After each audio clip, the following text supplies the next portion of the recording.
We're talking about properties of rational exponents, and we want to use properties of rational exponents to simplify expressions with rational exponents. Change each expression from radical form to exponential form.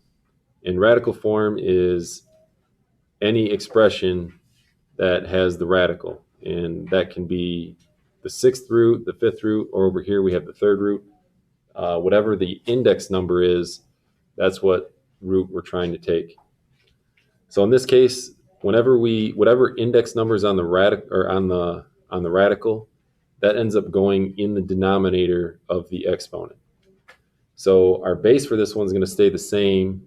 We're still going to leave it as 2n, but because both 2 and n are under the radical, we're going to make sure that we apply our exponent to both the 2 and the n. So if there's nothing written down out here, there's nothing written there, that's understood that we have a 1 written there. So if there's nothing written in the exponent, that's understood that it's a 1.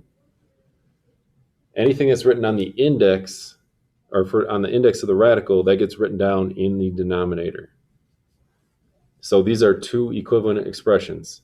Sixth root of 2n is the same as saying 2n raised to the 1/6 power. And we can take a look at number 11.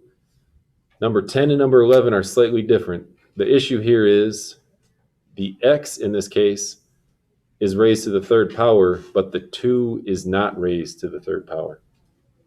So when we rewrite that, we got to make sure we pay attention to that. So we still have the 2x that we're gonna rewrite,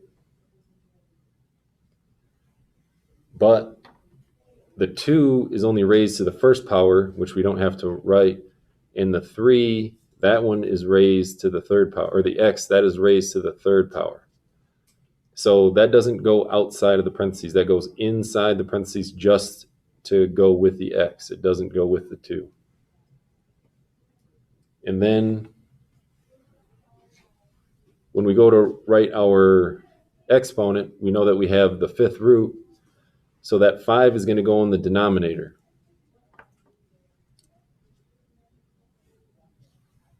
If we don't have any exponent on the outside of the radical, then we just understand that there's a 1 there, and we leave it as 2x to the third power, all raised to the 1/5 power. And we can look at number 12.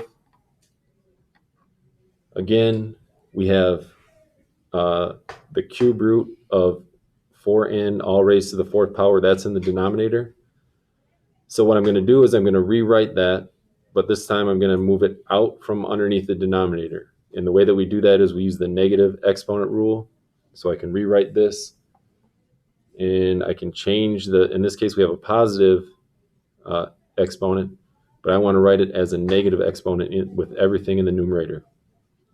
So we're going to take the third root of 4n, and we're going to raise that whole thing to the -4 power.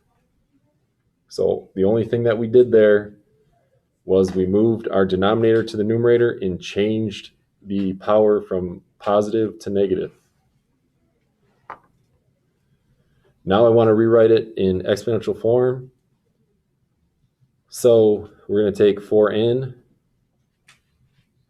keep that as our base, and that is going to be raised to the -1/4 power, or excuse me, -4th power.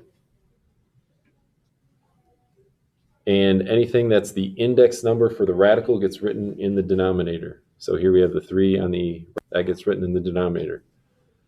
So 4n raised to the -4/3 power is the same as 1 divided by the third root of 4n raised to the 4th power.